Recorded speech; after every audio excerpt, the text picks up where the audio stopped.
Ignatius barely had time to react. The mercenary's golden claws passed, grazing his face as he threw himself backward. The director used his own phoenix claws, blocking the second attack by millimeters, golden feathers clashing against golden feathers. The mercenary feathers began to glow with more intensity. He arched his back as his transformation continued, pushing beyond natural limits.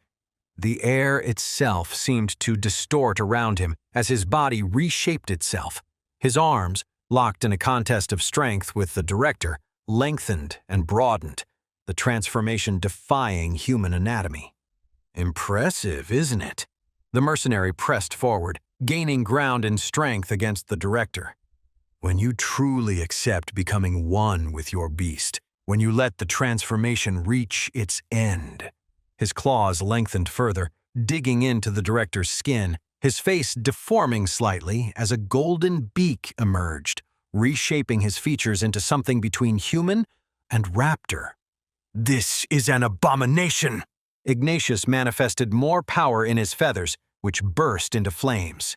You're perverting the sacred bond between tamer and beast. Perverting it? The mercenary pushed, his strength now far superior to before. We're improving it.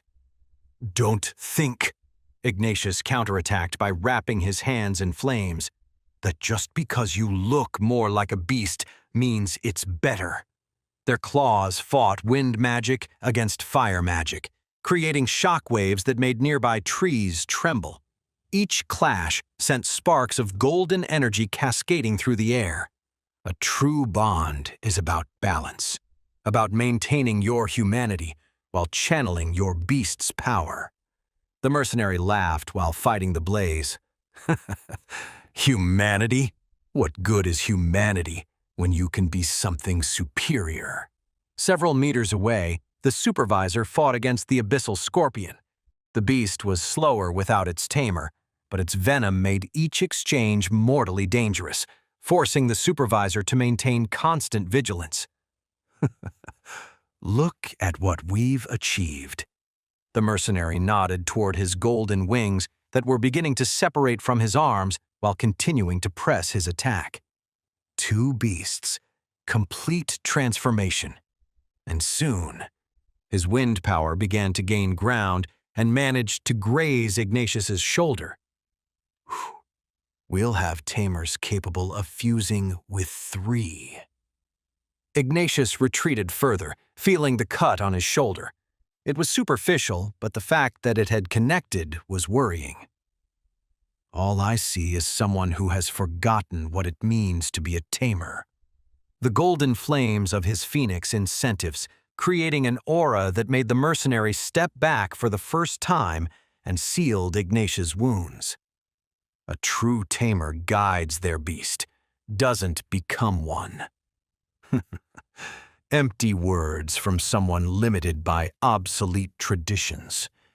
The mercenary began to gain ground again by generating thrust with his now separate wings. I'll show you the true power you achieve when you fully embrace the transformation.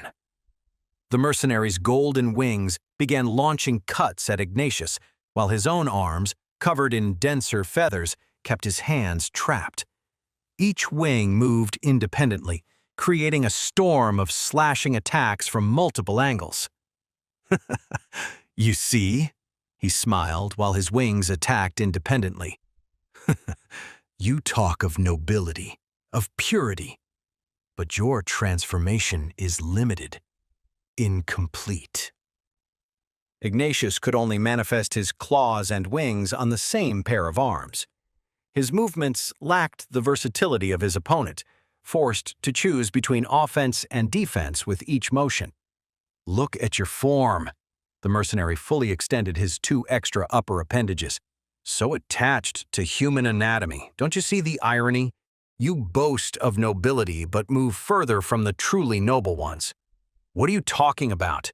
Ignatius created a mane of flames to block the wind attacks, but some still got through, leaving shallow cuts across his defenses.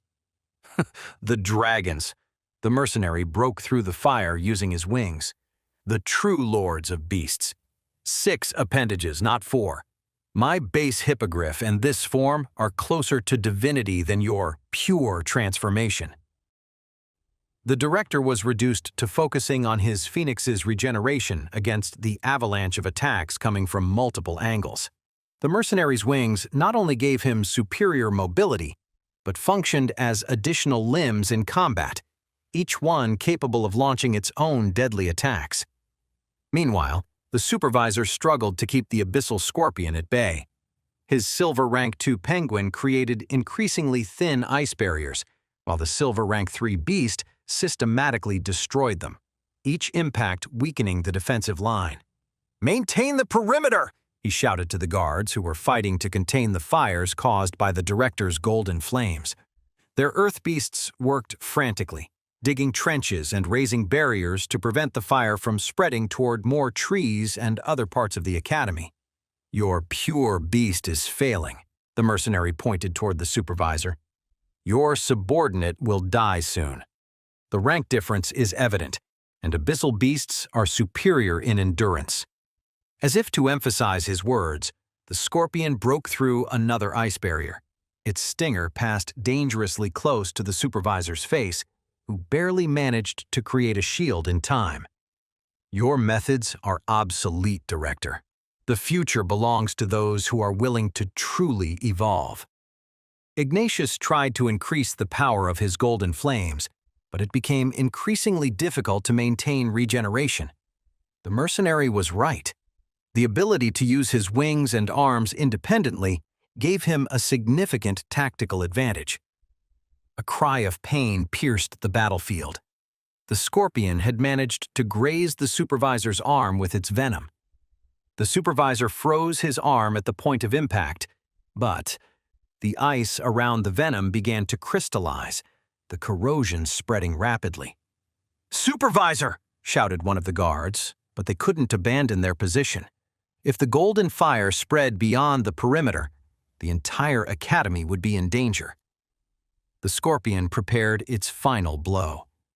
The supervisor, partially paralyzed by the venom, could barely maintain a weak ice barrier. "Kill him already!" The stinger descended like a chitinous lightning bolt.